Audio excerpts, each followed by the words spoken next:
Konferensi pers hari ini untuk merespon pemberitaan-pemberitaan yang sejak kemarin dan hari ini terkait tertundanya keberangkatan para pekerja migran Indonesia yang seharusnya diberangkatkan ke Malaysia, ya, yang mereka berada di Nusa Tenggara Barat.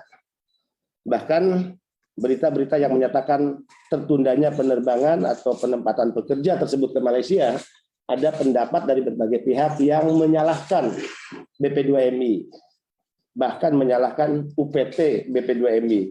Mudah-mudahan konferensi pers ini akan menjadi terang benderang, dan tentu dengan terpaksa sekali lagi kami harus membuka, ya, beberapa hal, sekalipun mungkin ini sangat sensitif, agar publik bisa menilai ada apa sebenarnya dengan upaya penempatan ke Korea, dan publik juga bisa menilai siapa yang ke Malaysia, dan publik bisa menilai siapa yang sepatutnya disalahkan, ya, dalam hal tertundanya keberangkatan pekerja migran Indonesia ke Malaysia yang harusnya diberangkatkan tanggal 31 Mei 2022. Secara kronologis saya ingin sampaikan ke rekan-rekan media, pada hari Jumat tanggal 27 Mei 2022 pukul 16.18, artinya jam 4:18 waktu Indonesia bagian tengah, Kepala UPT BP2MI Provinsi NTB menerima informasi dari Duta Besar Republik Indonesia untuk Malaysia. Jadi beliau ditelepon oleh Duta Besar Republik Indonesia untuk Malaysia, Bapak Hermono, bahwa disampaikan oleh Duta Besar terdapat CPMI yang akan diberangkatkan ke Malaysia untuk bekerja di perusahaan Sime Derby Malaysia dengan charter flight. Jadi catatan bagi teman-teman media dan publik adalah info tentang akan diberangkatkannya PMI ke Malaysia itu disampaikan tanggal 27.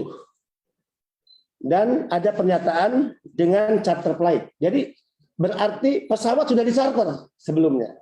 Oke, ini jadi pertanyaan kita semua. Kemudian Kepala UPT BP2MI NTB menyatakan bahwa apabila OPP, karena setiap pekerja yang akan terbang itu harus melewati tahapan orientasi pra-penempatan, pembekalan, ya, bahwa OPP jika ingin dilaksanakan pada hari Senin tanggal 30 Mei 2022, berarti satu hari ya sebelum mereka terbang, maka P3MI perusahaan, ya, yang memproses dokumen CPMI tersebut dapat mengajukan permohonan UPP sesuai dengan prosedur yang berlaku. Itu jawaban dari Kepala UPT kami di Mataram. Kemudian masih pada tanggal 27 Mei, ya, jam 17:02. Itu berarti jam 5 sore, ya. Pak Depil, bukan jam 5:05:22 nih. 17, Pak. 17, ya. Bapak salah menulisnya. Ya.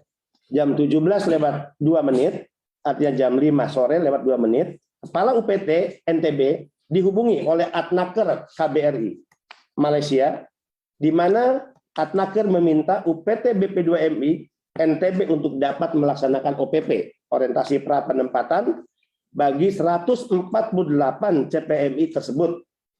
Namun hingga pada saat Adnaker menghubungi Kepala UPT di jam 17:02 tadi, masih di hari Jumat, ya,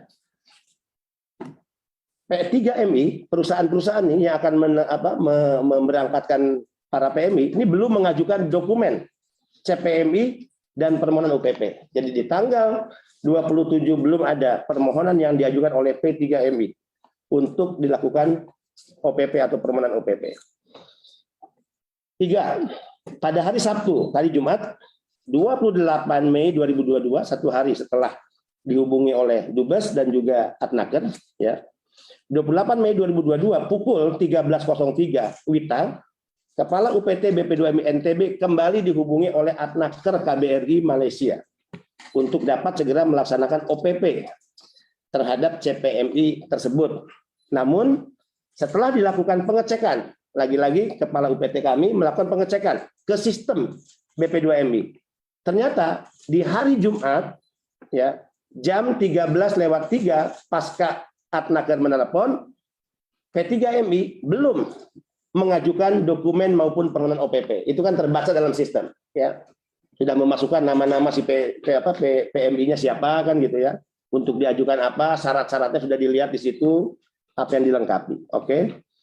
Kemudian 4, pada hari Senin 30 Mei 2022, kantor UPT BP2MI NTB menerima kedatangan 2 P3MI, yaitu PT Cipta Rejeki Utama dan PT Cahaya Lombok, di mana kedua perusahaan tersebut meminta untuk dapat segera dilakukan OPP. UPT BP2MI NTB menyampaikan kepada kedua P3MI ya, perusahaan yang hadir di kantor UPT BP2MI NTB untuk mengajukan permohonan OPP sesuai dengan prosedur yang berlaku. Artinya permohonan harus dilengkapi dengan syarat-syarat kelengkapan dokumen. 5. Kemudian UPT BP2MI NTB cek di sistem. Jadi di hari ya Senin tanggal 30 kembali dicek dalam sistem, selain ada 2 perusahaan yang datang, pihak perusahaan yang datang, langsung dicek ke sistem, langsung kelihatan di sistem terdapat pengajuan dokumen dan permohonan OPP dari 4 P3MI. Jadi pengajuan melaksanakan OPP itu baru dilaksanakan oleh P3MI sebanyak 4 tercatat saat itu di hari Senin. Pak Dubes menelepon hari Jumat, ya. Jadi hari Senin baru muncul dalam sistem dengan rincian sebagai berikut. Di sistem terbaca 1, 41 orang diajukan ya oleh PT Cipta Rejeki Utama dengan pengguna perusahaan di Malaysia yaitu Sime Derby ya, Plantation Malaysia. 2, 43 orang CPMI diajukan PT Wira Karitas dengan pengguna Sime Derby Plantation Malaysia ya. Kemudian 41 orang CPMI diajukan PT Cahaya Lombok dengan pengguna Sime Derby Plantation Malaysia. Kemudian 23 orang CPMI diajukan PT Primadaya Pratama Pandukarya dengan pengguna Sime Derby Plantation. Kemudian UPT BP2MI Provinsi NTB telah melakukan verifikasi dokumen. Itu tugas UPT. Seluruh CPMI yang akan melakukan OPP ya dilakukan verifikasi dengan rincian sebagai berikut. 1, dokumen IKTP. 2, dokumen paspor. 3, dokumen sertifikat kesehatan. 4, dokumen kartu peserta asuransi. 5, dokumen perjanjian kerja. 6, dokumen perjanjian penempatan. 7, dokumen akte kelahiran. 8, dokumen surat keterangan perkawinan. Kemudian 9 ya, dokumen surat izin keluarga. Dan 10, visa diberikan bintang oleh UPT ya. Karena mohon maaf di Undang-Undang 18 2017 strict di pasal 13 poin F dinyatakan visa kerja. Jadi kalau seseorang akan berangkat mau bekerja otomatis visa kerja. Beda kalau orang mau datang liburan atau pesiar, dia bukan visa kerja. Nah, kenapa visa kerja diberikan bintang? Karena dalam pandangan UPT yang dipegang dokumen oleh CPMI bukan visa kerja sebagaimana syarat Undang-Undang 18 2017. Itulah yang kemudian UPT Mataram mengkonfirmasi dan meminta petunjuk kepada BP2MI Pusat. Ini udah tanggal 30 nih ya. Kemudian Bapak Ibu sekalian, setelah dilakukan verifikasi, hanya terdapat 125 CPMI yang memenuhi syarat untuk mengikuti OPP dengan rincian sebagai berikut. PT Cipta Rejeki Utama, full semua lengkap 41 orang. PT Cahaya Lombok hanya 38 orang ya, yang dinyatakan memenuhi syarat. PT Wira Karitas hanya 23 orang yang memenuhi syarat. Dan PT Primadaya Pratama Pandukarya hanya 23 orang yang memenuhi syarat dokumen. Kemudian, adapun jumlah CPMI yang belum memenuhi syarat dan belum melakukan perbaikan dokumen hingga hari itu, ya, adalah sejumlah 23 orang, terdiri dari PT Wira Karitas 20 orang CPMI belum memperbaharui surat izin keluarga dan perjanjian penempatan. Kemudian PT Cahaya Lombok 3 orang CPMI belum memiliki EKTP. Ya. Lanjut.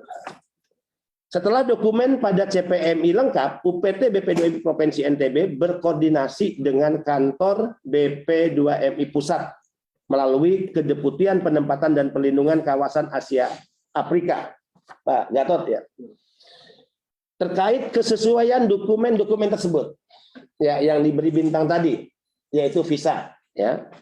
Kemudian Kedeputian Penempatan dan Perlindungan Kawasan Asia Afrika menyampaikan kepada UPT BP2MI Provinsi NTB untuk melakukan proses dengan perundangan yang berlaku sesuai dengan Undang-Undang 18 nomor tahun 2017. Pada pasal 13 butir F disebutkan bahwa setiap pekerja migran Indonesia yang bekerja di luar negeri harus memiliki visa kerja. Selanjutnya, terdapat CPMI yang telah memenuhi syarat akan dijadwalkan untuk mengikuti OPP pada tanggal 31 Mei. Walaupun tanda bintangnya adalah syarat terkait visa ya. Jadi kalau sudah memenuhi syarat 31 itu bisa melakukan OPP. Tentu setelah mendapatkan persetujuan terkait dokumen CPMI. UPT BP2MI Provinsi NTB telah mempersiapkan untuk pelaksanaan OPP. Jadi siap untuk pelaksanaan OPP. Hal itu dikarenakan para CPMI sudah berada di kantor masing-masing P3MI. Kemudian UPT BP2MI NTB berkoordinasi dengan BP2MI Pusat mengenai pelaksanaan OPP tersebut, sekaligus ya, berkonsultasi terkait visa yang dibintangi oleh UPT BP2MI Mataram. Kemudian pada hari yang sama, Senin tanggal 31 Mei 2022, UPT BP2MI Provinsi NTB mendapat informasi secara lisan dari P3MI bahwa pihak Semderbi Malaysia selaku perusahaan yang akan memperkerjakan 148 CPMI dari PT Cipta Rezeki Utama, PT Cahaya Lombok, PT Wira Karitas, dan PT Primadaya Pratama Pandukarya telah menyewa pesawat untuk membawa para CPMI tersebut ke Malaysia. Untung Kepala UPT kami tegas, urusan charter pesawat itu bukan urusan BP2MI. Justru kami pun di pusat mengatakan, kenapa pihak yang akan memberangkatkan CPMI tidak memproses sejak awal terkait kelengkapan persyaratan hingga tahapan OPP dilaksanakan baru mencatat pesawat. Bahkan isu charter pesawat itu sudah disampaikan di awal, tadi saya bacakan kembali, di tanggal 27 saat Duta Besar Republik Indonesia, ya, Bapak Hermono, menelepon Kepala UPT BP2MI Mataram. Maaf, kalau saya Duta Besar sebagai wakil negara Indonesia, saya akan mengatakan kepada pihak Malaysia, apakah pemerintah Malaysia ataukah pihak perusahaan, untuk menyarankan jangan charter pesawat dulu. Saya akan pastikan dan kita pastikan mereka yang akan diberangkatkan ini dokumennya lengkap atau tidak. OPP-nya kapan dilaksanakan. Jika sudah ada kepastian, semua persyaratan lengkap, OPP sudah dilaksanakan, barulah pihak perusahaan Malaysia ataupun pemerintah Malaysia mencatat pesawat. Itu logika yang paling masuk akal sebetulnya untuk disampaikan oleh pihak Duta Besar sebagai perwakilan Indonesia. Mohon maaf dengan segala hormat, sehingga kami bertanya ada apa? Sekali lagi, ada apa informasi yang disampaikan ke kami tentang pemberangkatan langsung dengan charter pesawat? Ini ada apa sebenarnya? Seolah-olah kebelet gitu, mohon maaf ya, ini saya menggunakan bahasa seolah-olah kebelet gitu, ingin segera menerbangkan. Mohon maaf dengan segala hormat, kami harus menggunakan istilah itu. Kemudian Bapak Ibu sekalian, sesuai arahan BP2MI Pusat, kami koordinasi terus. Ya, pelaksanaan OPP dapat dilakukan setelah dokumen sesuai dengan peraturan perundang-undangan terkait penempatan PMI ke luar negeri.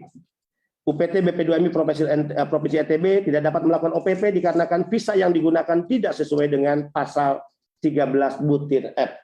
Rekan-rekan pers bisa lihat pasal 18 butir F jelas hanya menyebut visa kerja. Ya, tidak ada flexibility di undang-undang kita yang menggunakan setelah butir F menyebut visa kerja ada kata dan atau misalnya bla bla bla bla bla bla. Karena apa? Ternyata yang dikeluarkan oleh pihak Kedubes Malaysia itu bukan visa kerja, kecuali ya apa namanya itu Pak? Visa rujukan. Jadi seseorang yang kemarin akan berangkat itu dikasih visa rujukan oleh Kedubes yang nanti visa kerjanya akan dikeluarkan di Malaysia. Dalam pandangan BP2MI tentu ini bertentangan dengan undang-undang negara kita. Sehingga ya bagaimana di satu sisi untuk negara lain kita tegas meminta setiap orang yang akan bekerja menggunakan visa kerja, kemudian untuk negara tertentu kita toleran, fleksibel dengan memberikan ruang, ya cukup visa rujukan aja, nanti visanya kalian keluarkan aja atau terima di Malaysia ya, atau terima di Korea ya, atau terima di Taiwan ya. Bahkan kami juga dari berbagai kasus banyaknya dan maraknya penempatan ilegal ke negara-negara luar, kalau ini terus berlangsung ya dan kita tolerir, maka akan banyak orang Indonesia yang tidak mempedulikan dia berangkat ke luar negeri dengan mengantongi visa kerja, toh urusan bekerja nanti akan dilegalkan oleh negara masing-masing di sana misalnya melalui jaringan mereka dan sebagainya. Nah, sehingga atas kondisi ini kemudian saya melakukan ya komunikasi melalui staf khusus saya dengan Kementerian Ketenagakerjaan.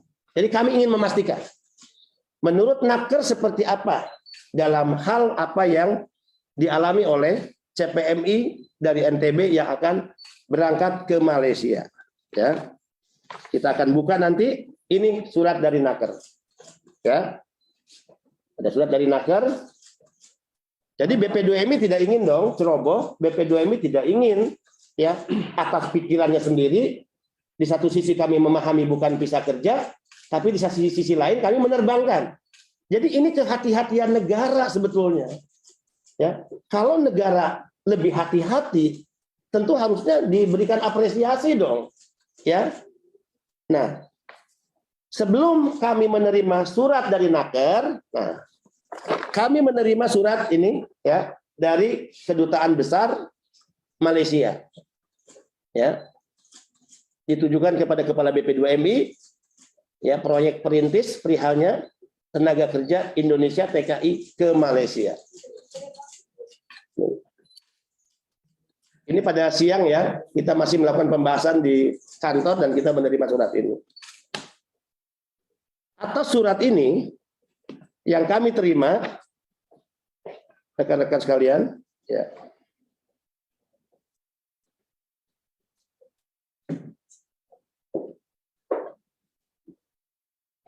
Atas surat ini memang jalan-jalan Tuhan ya. Ada peristiwa siang saat kami rapat itu datang salah satu P3MI. Ya, kalau tidak salah namanya Maria Ginting. Maria Ginting ini P3MI apa? Ya, Wirakaritas ya, dari asosiasi mana beliau kalau asosiasinya? Nanti bisa dicek ya, apakah anggota Abjati ya. Datang ngomel-ngomel ke kantor terkait ya para pekerjanya yang sekadang ada di NTB dan akan diberangkatkan. Nah, ini jalan-jalan Tuhan. Saudari Maria Ginting memperlihatkan di WhatsApp-nya terkait surat yang dikirim oleh Kedubes Malaysia kepada BP2MI. Saya langsung reaktif bahwa ada hal yang secara etik tidak boleh dilakukan dalam konteks ya komunikasi diplomatik. Kedubes mengirim surat kepada lembaga negara tapi membagikan surat itu kepada pihak-pihak lain. Sehingga atas peristiwa itu di hadapan Saudari Maria Ginting saya menelpon ini ya. Pak Beni, apa kabar Pak? Sehat ya. Pak Adlan. Mubarak Pak. Supaya clear semua terang benderang. Saya baru terima surat dari Anda sekitar setengah jam lalu. Iya Pak. Iya Pak. Ini terkait proyek perintis memasukkan tenaga kerja Indonesia TKI ke Malaysia. Iya benar Pak. Saya menghormati surat Anda ya ke saya, tapi Terima kasih Pak. saya ingin melakukan protes juga terhadap sikap kedubes Anda. Surat ini ternyata dibagi juga ke para P3MI. Nah, ini saya ingin pertanyakan apa maksudnya dengan membagi surat ini ke pihak-pihak lain? Padahal surat ini kan ditujukan kepada saya, Pak. Iya benar Pak. Ke pihak lain ke saya nggak mengetahui infonya itu ke pihak Ada. Ini di depan saya ada satu perusahaan yang di handphonenya menunjukkan dia menerima juga surat ini. Berarti kan itu dari kedubes Pak, dan diakui dari kedubes Bapak. Ya. Nah, aduh maaf Pak, saya juga ini infonya baru saya terima dari Bapak. Bapak bisa bayangkan kalau saya mengirim surat ya, ke menteri Bapak atau ke kedutaan besar Bapak, kemudian surat itu saya bagi ke pihak lain juga. Kan itu udah melanggar etik, Pak. Benar, Pak. Maafkan saya, Pak. Saya mohon ampun sekali, Pak. Iya, Itu melanggar etik diplomatik, mohon maaf Pak, dengan segala hormat ya. benar, Pak. Benar, Pak Beni. Benar. Silakan Bapak tentu mencari tahu siapa yang membocorkan itu, dan saya menunggu jawaban dari Bapak. Sebelum saya membahas surat Bapak, saya ingin Bapak mencari tahu siapa, mengambil tindakan apa sesuai dengan hukum di Kedubes Bapak, dan Bapak menginfokan ke saya ya. Oke. Siapa? Saya tinggal lanjuti, Pak. Oke, terima kasih. Saya akan hubungin semua Bapak ya. Terima kasih. Maaf, Pak. Mohon Ya, ampun, Pak. Saya terima akan kasih. ya, Pak ya. Ya. Oke. Surat ini ditandatangani oleh Negara luar kita nggak boleh takut, Pak. Kita ini negara besar. ini ditandatangani oleh Bapak Adlan Muhammad Syafiq, tertulis kuasa usaha sementara. Apa istilah kuasa usaha sementara itu? UAI, Hah? UAI, Pak. KUAI, Pak. Istilahnya sebagai kuasa itu apa? Bukan singkatannya. Sebagai pengganti kepala perwakilan, Pak. Yang tidak ada di tempat. Tidak ada Itu tempat, dong Pak. penjelasannya, bukan singkatannya saya tanya. Ya. Jadi saya spontan melakukan protes. Ini kedaulatan negara, ini dignity. Ya. Tidak boleh siapapun atas nama negara kemudian seolah-olah bisa melakukan tindakan-tindakan sewenang-wenang yang bisa mencederai ya etik komunikasi diplomatik antar negara. Dan tadi sudah didengar ya, beliau meminta maaf dan bahkan menggunakan kata meminta ampun. Ini yang saya ingin tunjukkan bahwa kita dalam konteks bernegara melakukan hubungan itu harus setara. Tidak boleh ada yang merasa superioritas, kemudian tidak boleh ada negara merasa ya sebagai subordinat dari negara-negara lain. Ya. Kemudian surat dari Bapak Rendra ya itu mengalami perubahan. Ada surat yang kami terima di sore hari, mohon maaf malam hari ya jam 6 kurang lebih, kemudian surat kedua perbaikan jam 7, jam 9 malam. Jadi kita ingin buka terang benderang apa sebetulnya yang terjadi dengan penundaan itu. Surat ini kami minta melalui staf khusus saya, Saudara Rina, untuk berkomunikasi dengan Pak Rendra agar apa sikap Naker terkait kondisi para PMI yang ada di NTB. Karena pandangan BP2MI yang dikeluarkan oleh Kedubes Malaysia sekali lagi itu bukan visa kerja. Itu hanya visa rujukan. Nah, kemudian keluarlah surat yang pertama ya. Nanti saya bisa bagi ke teman-teman sekalian atau bisa di-copy lah ya. Surat ini mengatakan yang pertama dulu ya. 31 Mei ini 31 Mei ya. Nggak mengada-ada ya. 31 Mei itu yang pesawatnya udah standby tuh. Nggak tahu siapa yang charter. Ya, saya ingin kok ada penegak hukum yang ikut campur dalam masalah ini. Ya udah, penegak hukum masuk. Ya, saya kepala BP2MI. BP2MI meminta dalam hal ini penegak hukum bisa untuk masuk ya melakukan proses hukum. Apakah proses ini benar sesuai undang-undang atau tidak? Ya. Jadi agar terang benderang yang layak disalahkan dan diadili secara hukum itu siapa? Ini tanggal 31 ya, Pak Rendra mengeluarkan surat. Yang di surat pertama beliau menyebut di poin ke-6, ini ya surat pertama saya bacakan. Sehubungan dengan hal-hal tersebut di atas, ada 5 poin di atasnya, untuk para calon pekerja migran Indonesia asal NTB yang sudah memiliki SFV, apa itu SFV itu Pak? Ya terkait surat rujukan tadi ya, visa rujukan tadi. Ya, single identity visa. Dan syarat-syarat sesuai pasal 13 Undang-Undang 18 tahun 2012 tentang pelindungan pekerja migran Indonesia dapat dipastikan bahwa para calon pekerja migran Indonesia tersebut sudah memenuhi syarat untuk datang ke Malaysia. Beliau menggunakan pasal 13 Undang-Undang Dasar Undang-Undang 18 2017. Saya protes melalui staf khusus saya. Tolong koreksi kepada Pak Rendra. Kalau beliau mencatut menggunakan pasal 13 Undang-Undang 18 2017, maka penempatan Malaysia yang menggunakan visa rujukan itu tidak sesuai dengan undang-undang. Maka saya minta lewat staf khusus saya agar Pak Rendra mengkoreksi. Dan beliau mengkoreksi di jam 9 suratnya di WA lewat staf khusus saya, tidak lagi menggunakan ya bunyi tadi ya pasal 13 Undang-Undang 18, tapi menggunakan bahasa, saya bacakan lagi, sehubungan dengan hal-hal tersebut di atas, untuk para calon pekerja migran Indonesia asal NTB yang sudah memiliki single identity visa tadi ya, entry visa, dan syarat-syarat sesuai perjanjian kerjasama Indonesia Malaysia. Jadi jelas dasar hukum yang digunakan oleh Kemnaker tidak menyebut undang-undang ya 18, tapi MOU Indonesia dengan Malaysia. Oke, ini pun masih perdebatan panjang sebetulnya di pihak kami juga. Apakah sebuah MOU bisa mengalahkan undang-undang?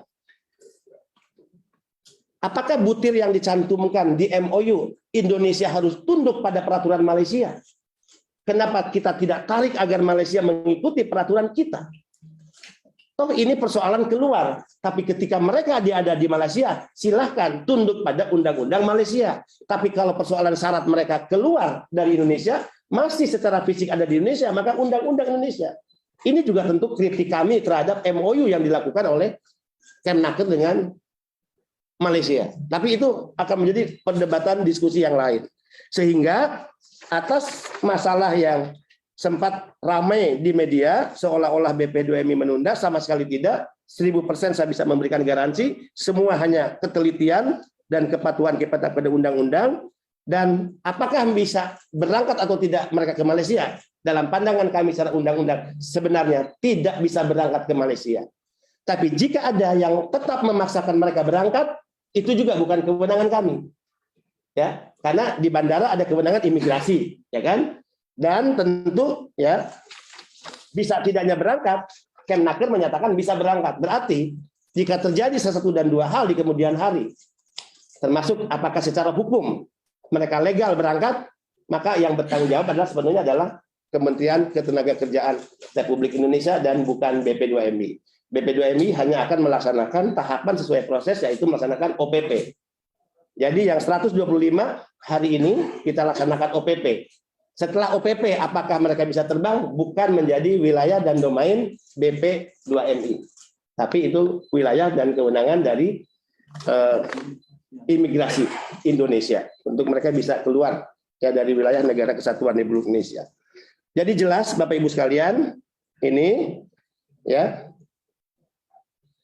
di handphone saya nanti ingin, karena yang bersangkutan minta namanya tidak dipublish, tapi kalau kita ngobrol di ruangan tanpa ada rekaman, bisa saya perdengarkan.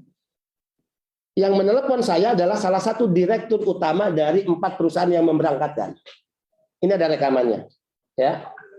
Dan direktur ini menyatakan, Pak Beni, sejak kami menerima info dari Kedutaan Besar Malaysia tentang penempatan pekerja ke Malaysia, kami sudah menyampaikan ini waktunya sangat mepet dan tidak mungkin kami lakukan. Jadi mereka menerima info 26, kita menerima info 27, harus berangkat tanggal 31, pesawat bahkan sudah dicarter. Menurut P3MI perusahaan tidak bisa. Ini beliau memberikan testimoni. Dengan harapan ini hanya menjadi konsumsi saya, tapi rekan-rekan pers, karena kita ini kan ingin jujur-jujuran. Sepanjang tidak untuk dipublish, bisa. Nanti di ruangan saya kita dengar ya rekaman ini. Beliau mengatakan, dalam diskusi di WhatsApp dengan pihak luar negeri, juga Kedubes, beliau katakan, ini tidak bisa Pak kami lakukan. Bagaimana kami mempersiapkan syarat-syarat dokumen, ya, kemudian melaksanakan OPP. Berangkat tanggal 31 melalui satu tidak bisa. Tapi jawaban dari Kedubes, ya disebut juga dari pihak Kedubes siapa yang menjawab ya adalah ya udah nanti pokoknya kita usahakan saja. Ini yang saya katakan, ada situasi yang sangat kebelet untuk memaksakan cepat berangkat, ya. Bahkan hebatnya mencarter pesawat dan karena tidak bisa diberangkatkan pada tanggal 31 sebagaimana pesawat yang dicarter, sangat tidak fair dan tidak adil, itu mau disalahkan ke BP2MI. Terakhir, posisi kami adalah kami akan menjalankan hari ini langsung perintah setelah konferensi pers OPP. OPP itu orientasi pra penempatan. Artinya itu memang kewenangan kami. Memberikan pembekalan kurang lebih 8 jam. Tapi apakah mereka bisa terbang? Pandangan kami. Kami berhak dong punya pandangan. Sesungguhnya kalau mengacu ke Undang-Undang 18, ya pasal 13, poin F, mereka tidak bisa diterbangkan atas nama pekerja. Karena tidak mengantongi satu dokumen di poin F yang menyatakan visa kerja. Kalau undang-undang itu mengatakan visa kerja dan atau surat rujukan dan surat keterangan apapun dari ya Kedubes negara-negara penempatan yang nanti bisa diterbitkan visa di negara penempatan berbunyi seperti itu, mungkin clear. Tapi tidak ada strict disebut visa kerja. Tapi bagaimana dengan rujukan visa jika mereka berangkat? Bukan kewenangan kami. Itu sudah kewenangan imigrasi dan juga tentu ya kami menyerahkan pada publik dengan surat keterangan dari Kementerian Ketenagakerjaan Republik Indonesia yang ditangani oleh Pak Rendra. Yang tadi saya bacakan salah satu poinnya. Intinya beliau ya setelah meralat bukan bunyi undang-undang tapi atas dasar MOU katanya ya, MOU Indonesia dan Malaysia, ya mereka bisa diterbangkan ke Malaysia. Ya udah, berarti tanggung jawabnya ada di Naker dan bukan di BP2MI. Terima kasih ya Bapak Ibu sekalian, clear. Ya sesuatu yang sangat mepet, mendesak, mendadak. Tanggal 27 BP2MI diinfo, tanggal 31 harus diterbangkan dengan pesawat charteran, padahal harus diverifikasi dokumennya, harus ada tahapan bagaimana bisa. Dan salah satu direktur ya dari perusahaan yang memberangkatkan sudah memberikan testimoni kepada kami ya bahwa itu tidak mungkin dan sudah disampaikan oleh yang bersangkutan dalam diskusi WhatsApp ya kepada pihak Kedubes. Siapa pihak Kedubes itu ada juga di sini. Dan pihak Kedubes menjawab ya udah kita usahakan aja bagaimana mereka cepat berangkat. Demikian rekan-rekan pers, mudah-mudahan ini menjadi terang benderang. Tidak ada untungnya bagi BP2MI untuk mempersulit orang bekerja. Ya, sekali lagi tidak ada untungnya bagi negara untuk mempersulit orang bekerja. Peluang kerja di luar negeri yang sangat terbuka. Justru dalam pandangan kami ini harus ditangkap. Kompetisi global untuk mengisi jabatan-jabatan kerja di luar negeri ini harus ditangkap oleh anak-anak bangsa kita. Tapi terkait dengan NTB sebagaimana yang saya jelaskan tadi. Terima kasih. Mudah-mudahan ini bisa memperjelas dan lebih terang benderang, nanti bisa menjadi pemahaman kita bersama, khususnya rekan-rekan pers dan juga masyarakat pada umumnya. Demikian, saya beri kesempatan jika ada ingin menanyakan, silakan. Selamat siang Pak, saya Bernadette dari kantor berita Reuters. Pak mau klarifikasi, jadi hari ini akan dilakukan OPP untuk penerima pekerja. Nah, apakah 125 orang ini sudah memegang visa kerja atau masih bisa rujukan? Ya. Kemudian jadi kalau sudah dilakukan OPP berarti mereka akan bisa, ya maksudnya tadi berangkatnya tinggal menunggu persetujuan imigrasi dan lain-lain kan? Sama ini ya Pak, kenapa akhirnya BP2MI setuju untuk memberikan OPP hari ini meskipun tadi conditionnya masih belum semua memegang visa kerja? Ya. Saya langsung jawab ya, itulah yang kemudian kita konsultasikan kepada Naker. Dan Naker mengeluarkan surat seperti ini. Untuk BP2MI melaksanakan semua proses dan tahapan. Di tahapan yang menjadi kewenangan BP2MI itu atas ya surat yang dikeluarkan oleh Naker. Jadi nanti bisa dibaca ya suratnya. Jadi kita melaksanakan. Tapi urusan terbangnya sekali lagi kami berani menyatakan bahwa jika mereka diterbangkan dengan visa yang tidak dinyatakan sebagai visa kerja, BP2MI berpandangan bahwa itu pelanggaran dan mereka tidak bisa berangkat. Tapi apakah kami bisa mencegah? Bukan domain BP2MI. Karena seseorang yang mengantongi dokumen untuk dia bisa keluar dari bandara, dari wilayah negara kita adalah urusan imigrasi. Clear ya? Pak, mungkin satu lagi Pak. Ini apakah juga, tadi kan kalau bilang kita nggak bisa seperti memberi pengecualian mengizinkan pekerja berangkat tanpa visa kerja yang sesuai ke negara lain gitu. Nah, ini apakah ada kaitannya dengan isu kekhawatiran perlindungan pekerja migran kita terutama di Malaysia? Karena kan beberapa tahun lalu sempat ada pemberitaan mengenai perlakuan kekerasan dan perlakuan tidak baik terhadap pekerja migran kita di sana. Iya, betul ya. Sebetulnya upaya-upaya BP2MI untuk terus melakukan perbaikan tata kelola penempatan, pelindungan, lebih memperketat dengan memverifikasi semua dokumen dan persyaratan, itu lebih diproyeksikan bagaimana negara memberikan perlindungan dan negara tidak lagi memiliki catatan-catatan tentang perlakuan-perlakuan eksploitasi ya kepada para pekerja kita karena mereka tidak memiliki dokumen yang lengkap. Karena siapapun yang tidak memiliki dokumen yang lengkap akan dinyatakan sebagai PMI unprocedural. Penempatannya akan dikatakan sebagai penempatan ilegal, bukan PMI-nya, karena PMI itu korban, penempatan ilegal. Dan konsekuensi dari para pekerja yang tidak memiliki dokumen lengkap atau unprocedural melalui proses penempatan ilegal sudah kita gambarkan dalam beberapa kasus. Kekerasan fisik, kekerasan seksual, gaji yang tidak dibayar sesuai perjanjian, kemudian juga diputuskan hubungan kerjanya secara sepihak, pemberlakuan jam kerja yang melebihi batas. Ini yang murni ya ilegal ya. Tapi untuk Samderbi ini semua kan tadi terpenuhi, kecuali yang masih perdebatan dalam kacamata Naker BP2MI adalah visa. Nah, Naker beralasan bahwa sehingga beliau meralat tidak lagi mendasarkan pada poin F pasal 13 Undang-Undang 18, tapi mendasarkan pada ya MOU yang ditandatangani ya atau perjanjian kerjasama yang sudah tertangani antara Indonesia dan Malaysia. Ya mungkin rekan-rekan pers sempat mengikuti kalau tidak salah dalam 1-2 bulan ke belakang ya.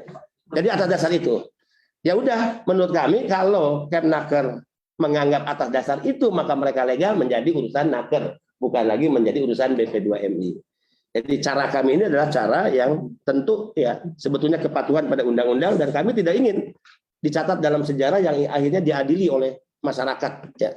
Jadi posisi kami tetap menyatakan sebenarnya tidak bisa berangkat karena visa yang digunakan adalah visa rujukan bukan visa kerja. Tapi jika toh ada pihak yang ingin tetap memberangkatkan dan menganggap legal, maka pihak itulah yang harus bertanggung jawab terhadap keputusannya, termasuk atas surat yang sudah dikeluarkan ini. Tapi tadi jangka waktunya bisa dilihat ya, tanggal 27 itu hari apa Pak? Jumat Pak. Sabtu Minggu itu kan libur. Jumat Duta Besar Hermono itu menelepon UPT ya dan menyatakan sudah ada charter pesawat. Ini yang saya tidak ingin disalahkan, ini kami sudah charter pesawat loh, kenapa tertunda? Untung staf saya di UPT ya pinter loh, yang menyuruh Anda charter pesawat siapa?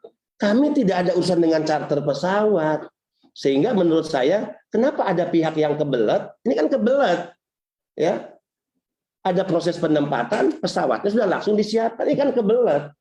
Harusnya saya katakan, makanya kritik saya kepada Duta Besar, kalau saya Duta Besar sebagai perpanjangan tangan dan wakil negara, baik kepada pihak perusahaan Sam Derby, baik kepada pemerintah Malaysia, saya akan mengatakan dengan mudah begini, oke, Bapak-Bapak, terkait perencanaan penerbangan ini atau penempatan, saya akan konfirmasi dulu ke Indonesia. Apakah syarat-syarat mereka sudah terpenuhi, apakah OPP bisa dilaksanakan tepat waktu, sehingga tanggal 31 misalnya sesuai keinginan, itu bisa dipenuhi. Dan setelah ini clear, baru Bapak-Bapak silakan charter pesawat. Itu yang dilakukan harusnya. Ya, makanya ini kenapa kebelet Sabtu Minggu tuh padahal hari libur ya. Ya, yang akhirnya juga staf kami akhirnya bekerja memverifikasi dokumen-dokumen. Ya, dan surat dari Pak Rendra ini kan baru kami terima tanggal 31. Itu pun malam. Ya, tanggal 31 malam ya. Kemarin libur lagi kan. Ya, sehingga OPP-nya baru bisa dilaksanakan pada hari ini, ya. Jadi kami hanya melaksanakan tugas kami sampai pada tahapan OPP. Ya, penerbangannya pandangan. Ini kan pandangan. Pandangan kami untuk diterbangkan sebetulnya mereka tidak bisa karena tidak mengantongi visa kerja. Tapi jika ada pihak yang merasa dengan visa rujukan benar, maka pihak itulah yang bertanggung jawab kepada publik. Bahkan saya minta sebetulnya sekali lagi, ini forum terbuka di hadapan pers, saya minta ada aparat penegak hukum yang masuk dalam kasus ini. Apakah dalam kacamata pandangan hukum, ya kita bisa menerbangkan para pekerja kita ke Malaysia dengan mengantongi dokumen yang tidak sesuai Undang-Undang 18 tapi hanya bermodalkan MOU, tentu pandangan hukum. Bisa kami yang salah ya, bisa kami yang benar. Kami juga tidak boleh menjustis. Tapi kalau ditanya apa pandangan kami adalah tidak bisa karena tidak sesuai dengan Undang-Undang 18 2017. Pak Beni, Ya. Pak, bukan dari antara Pak, tadi Bapak ngomong tentang tadi MOU antara Indonesia dan Malaysia itu kan baru April Pak. Jadi untuk keberangkatan yang akan di OPP 125 orang ini belum termasuk one channel system yang disepakati dengan Malaysia? Ya. Belum ya. Ini bukan one channel system. Oh berarti bukan Ya. Ya. one channel system. Betul. Itu berarti kesepakatan itu belum berlaku untuk penerbangan yang Ya. ini, tapi sudah didasarkan untuk Ini bukan one channel system, tapi di MOU itu sudah mencantumkan apa namanya Pak? Roadmap atau flowchart ya. Flowchartnya, Pak. Flowchartnya terkait proses ya, sehingga seseorang bisa terbang. Jadi flowchartnya, prosesnya bisa sama untuk ya apa MOU yang lain. oh, jadi ini belum dalam kaitan. Ya, untuk penempatan PSK-nya belum. Berarti belum masuk juga dalam yang pengaturan gaji dan yang aturan-aturan. Oh bukan, ya bukan. Ya. Pak, tadi saya berdiri dari JPNN.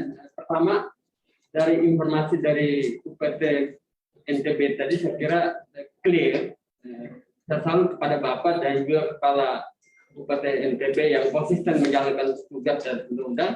Yang kedua, dengan mengacu pada ini, ada UPT dari provinsi lain. Dengan potensi begini bisa saja berpotensi terjadi permainan misalnya, kira-kira sudah dilakukan koordinasi atau tidak dengan UPT yang lain sehingga mungkin tidak kecolongan seperti ini. Yang kedua, karena ini ranah undang-undang dan ada penafsiran dari Kemenaker misalnya, mungkin bisa dibawa di Komisi 9 DPR untuk menerjemahkan lagi sehingga menjadi clear dalam kaitan dengan penafsiran terhadap tadi beberapa aturan yang mestinya taat pada undang-undang lalu kemudian diterjemahkan dengan suratnya. Ya. Tadi kan saya katakan jika ditanya apa pandangan BP2MI, ini kan pandangan. Ya. Kalau membaca di Undang-Undang 18 pasal 13, strict lah, disebut poin F itu visa kerja. Tidak ada kata tambahan visa kerja dan atau misalnya visa rujukan atau apapun surat keterangan dari kedutaan besar negara penempatan. Ya, tidak ada visa kerja. Itu pandangan ya. Sehingga jika ditanya apakah mereka bisa dengan menggunakan visa rujukan, kami tetap mengambil posisi ya kepada undang-undang tidak bisa. Tapi BP2MI tidak bisa mencegah untuk mereka terbang karena itu bukan domain kita, domain imigrasi. Ya. Kemudian kalau alasan Naker misalnya adalah karena alasan MOU, nah inilah juga pandangan kami. Ya mbok kalaupun itu MOU, rasa-rasanya kita mengakomodir sistem Malaysia. Padahal orang secara fisikly masih ada di Indonesia. Harusnya undang-undang Malaysia mengatur orang kita ya selama dia berada di Malaysia. Tapi ketika fisiknya masih ada di Indonesia, termasuk sebelum dia keluar, dia harus mengikuti persyaratan undang-undang negara kita, yaitu visa kerja. Ya mbok kenapa sih kita ya dalam hal tadi harus mengikuti misalnya yang diinginkan oleh Malaysia sehingga visa kerjanya diterbitkan di Malaysia. Saya tanya kepada teman-teman, ada nggak negara yang mengeluarkan visanya di negara penempatan, Pak? Nggak ada, Pak. Tidak ada negara satupun yang mengeluarkan visa untuk orang bekerja nanti dikeluarkan ketika dia tiba di negara penempatan. Nggak ada. Kenapa ini bisa? Nah, ini kan catatan kita lah untuk ke depan. Ya, mungkin mudah-mudahan dalam pembahasan MOU berikut lah. Misalnya, ada alasan juga yang saya diskusi, kenapa sih harus di sana? Oh, karena Malaysia menggunakan sistem di mana setelah tiba di Malaysia akan dilakukan pemeriksaan kesehatan. Jadi kalau diperiksa sehat, visanya keluar. Kalau tidak, dipulangkan. Ya mbok kasihan dong, orang sudah keluar, kemudian dipulangkan setelah tidak lulus pemeriksaan kesehatan. Ya, bukankah Malaysia bisa juga dengan seperti negara lain, pemeriksaan kesehatan dilakukan di Indonesia? Kan gitu ya logikanya. Kan ini persyaratan yang dimiliki sebelum terbang, berarti mengikuti aturan kita dan dilakukan di Indonesia. Ya, ini catatan-catatan kritis kita ya, dan mudah-mudahan bisa menjadi bahan-bahan diskusi lah dari teman-teman pers. Ya. Kita juga akan mengelaborasi ini nanti diskusi dengan para pakar, orang-orang yang expert ya, untuk perbaikan tata kelola ke depan. Ada lagi? Ada lagi. Sebagai penegasan aja Pak, apakah di sini ada upaya privilege atau perbantuan dari Kedutaan Besar Malaysia di Malaysia dan juga Kementerian Ketenagakerjaan terhadap calon PMI yang gagal berangkat lah yang berangkat ke Malaysia ini, apakah ada upaya perbantuan dari mereka padahal masih unprofesional karena belum UPP kemudian bisa juga rujukan. Ya. Yang kedua, mungkin BP2 ini punya track record sendiri terkait pengguna CPM ini PT Sign atau tadi PT Sign PT Sign terkait track recordnya, apakah mereka sebelumnya juga punya privilege terkait macam ini? Ya, tentu ini jadi pintu masuk ya untuk kita melakukan kajian dari apa yang terjadi di NTB ini. Kita akan lihat ke belakang ya, semacam kita membuka histori lah ya, membuka histori bagaimana sih penempatan yang dilakukan oleh perusahaan-perusahaan ini selama ini ya, termasuk penempatan ke Malaysia ya. Terkait sikap Naker, saya tidak bisa menyalahkan sikap Naker. Sekali lagi, bahwa saya menyatakan berbeda pandangan dengan Naker, iya. Tapi menyalahkan tidak bisa karena Naker menggunakan asas ya yang kemudian awalnya menggunakan pasal 13, kemudian di surat kedua beliau koreksi jam 9 malam, yaitu menggunakan ya asas perjanjian kerjasama MOU. Ya kalau Naker menggunakan asas itu, ya berarti Naker juga tidak bisa disalahkan, punya dasar hukum. Tapi kalau ditanya lebih jauh, gimana sih di dalam MOU itu kok bisa ya muncul aturan itu? Nah tentu kita juga punya pandangan seperti tadi. Justru kenapa kok bisa muncul ya dan dikonstruksikan aturan main yang lebih kita mengikuti aturan main Malaysia. Padahal terkait persyaratan visa itu harus ya ada di Indonesia karena memang secara fisik orangnya masih di Indonesia kan gitu ya. Jadi belum ada tadi. Nanti kita akan tracing ya secara histori, kita akan lihat ke belakang. Oke, ada lagi yang ingin ditanyakan? Kalau secara SOP itu sebetulnya prosedurnya tuh makan waktu berapa hari? Misalnya kayak kalau memang mau berangkat katakanlah kemarin tanggal 1 Juni, paling lambat perusahaan tuh mengajukan dokumen, permohonan OPP dan segala macam berapa lama? Kemudian apakah ini bakal berpengaruh ke pemberangkatan yang lain atau ini hanya kasuistik aja karena dokumen yang nggak lengkap, tapi ketika yang lain dokumen lengkap mereka boleh. Iya, sebetulnya ini kasuistik ya. Dan untuk berapa lama tidak ada standarisasi ya. Jadi BP2MI akan melakukan tugasnya jika memang persyaratannya sudah lengkap. Itu saja. Jadi kalau hari ini katakan dia memasukkan data lengkap, hari ini OPP dia minta bisa dilaksanakan. Besoknya OPP bisa dilaksanakan sepanjang persyaratan sudah lengkap. Dan kalau kami mengatakan ini case ya, kita bisa lihatlah tahun 2021 penempatan sudah berapa ya Pak Gopal? 72. Penempatan itu 72.000. Artinya yang lain nggak ada masalah. 72.000 loh. Ya. 72.000 ditambah 125, berarti 72.125. Jadi untuk 72.000 apakah ada masalah? Apakah pernah teman-teman media ya menulis berita tentang kasus seperti ini? Nggak ada. 72.000 itu enjoy aja. Ya, baik yang ditempatkan oleh P2P maupun ditempatkan oleh G2G. Ya, nggak ada masalah lah semua ini. Karena kemarin kan seolah-olah dibangun framing isu, kalau BP2MI seperti ini akan mengganggu penempatan dan kerjasama. Nggak ada tuh 72.000 di tahun ini. Happy-happy aja, dan kita menempatkan pekerja ke negara-negara, kan nggak ada masalah. 72.000 loh, di tahun ini kita menempatkan. Kita terganggu hanya oleh 125 ini. Berarti ini case. Ya. Jangan nanti di framing, gara-gara ini disalahkan BP2MI, ini akan mengganggu proses penempatan yang lain. Nggak ada proses penempatan yang lain. Lancar-lancar aja lah. Sudah 72.000 penempatan di tahun 2021. 22. Ini masuk Juni sudah berapa Pak? Sudah 45.000. Jadi 22 di 2022 udah 45.000 ya penempatan. Jadi nggak ada masalah. Happy aja sesuai proses. Ini case menurut saya. Oke, ada lagi yang ingin tanyakan? Anton. Ini merespon sini ada tuduhan dari pihak APJT sendiri yang menuduh bahwa BP2MI ya kan menunda ya, dan merugikan mereka. Ya. Mereka mengklaim hal itu. Nah, tadi ibaratnya mereka berupaya ya kan. Bagaimana sih Pak untuk bisa artinya ini 125 orang ini kekecewaan mereka gitu. Ya. Nah, akan diapakan mereka itu nantinya? Saya kan mungkin dari pihak BPK akan melibatkan orang-orang tertentu ya kan untuk bisa menangani hal ini. Gitu. Ya, oke. Minta tanggapan Pak Beni. Ini kan ketua APJT juga ibaratnya menuduh dia meminta presiden untuk menegur Bapak. Ya. Gitu. Ya, mudah-mudahan didengar ya oleh presiden permintaan ketua APJT ya. Dan hati-hati tentu ya kalau sudah berbau tuduhan bisa berdampak hukum. Kita bisa mengambil langkah hukum.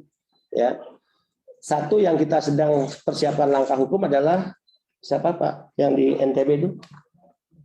Saudara saya. Ya. Jadi Haji siapa itu? Kita sudah siapkan laporan hukumnya. Karena beliau ketua APJT NTB ya. Karena beliau mengeluarkan pernyataan di media yang jelas-jelas itu sudah berbau fitnah dan tuduhan. Saya sudah minta Pak Brigjen Sujanto untuk melakukan proses hukumnya. Ya. Kecuali kalau beliau menyampaikan permohonan maaf dan menarik pernyataannya. Ya, sama halnya Ketua Asosiasi APJT, jika sudah tuduhan, ya pasti kita akan bicara di wilayah hukum. Ya, kita nggak main-main lah ya. Kecuali kalau beliau menarik lah. Ya, contoh ini ya, 31 Mei 2022 itu malam jam 9 Pak Rendra. 1 Juni libur ya kita. Sekarang hari kantor, berarti dengan keterangan dari Naker, oke, kita lanjutkan OPP. Tapi penerbangan bukan urusan kami. Jika ditanya pandangan kami, nggak bisa terbang sebetulnya, karena bukan bisa kerja. Tapi kalau ada yang menerbangkan, imigrasi meloloskan, ya urusan imigrasi. Makanya tadi, agar ini terang benderang, saya ingin sebetulnya ada lembaga penegak hukum yang turun, agar fair, bisa diuji ini. Ada kesalahannya di mana, ada pelanggarannya di mana. Ya, kalau pelanggaran di BP2MI, ya pasti hukum yang akan berbicara. Nggak mungkin saya bela kalau pelanggaran di kita. Kalau pelanggaran di pihak lain, termasuk misalnya jika ini tidak boleh terbang tapi hanya diterbangkan, berarti pihak lain juga bertanggung jawab secara hukum, itu aja. Cukup ya? Terima kasih banyak ya atas kehadiran semua pihak.